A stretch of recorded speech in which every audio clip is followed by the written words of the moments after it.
Registered nurse assistant nurse EMTയുടെ first 2 episode കഴിഞ്ഞപ്പോൾ കുറേ പേര് ചോദിക്കുന്നുണ്ടായിരുന്നു, ഒരു registered nurse assistant nurse EMT ആവുന്ന സമയത്ത് EMT കോഴ്സ് ചെയ്യണം എന്നുള്ള കാര്യം. ആക്ച്വലി ലൈസൻസിങ് പോയിന്റ് ഓഫ് വ്യൂവിൽ നോക്കുകയാണെന്നുണ്ടെങ്കിൽ EMT കോഴ്സ് ചെയ്യേണ്ട ആവശ്യമില്ല ബേസിക്കലി. പക്ഷേ EMTയും നഴ്സിങ്ങും ഇന്റർറിലേറ്റഡ് ആയിട്ടുള്ള ഒരു ഫീൽഡാണ്. പക്ഷേ EMT അല്ല നഴ്സിംഗ്, നഴ്സിംഗ് അല്ല EMT, രണ്ടിനും അതിൻ്റെതായ ഡിഫറൻസും ഉണ്ട്.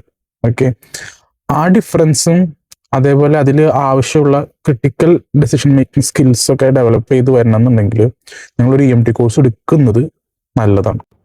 EMT ലൈസൻസിങ്ങിൽ മാൻഡേറ്ററി ആയിട്ട് വേണ്ട 2 പ്രധാനപ്പെട്ട സർട്ടിഫിക്കേഷൻ എന്ന് പറയുന്നത് ബേസിക് ലൈഫ് സപ്പോർട്ടും PHTLS, pre hospital trauma life support.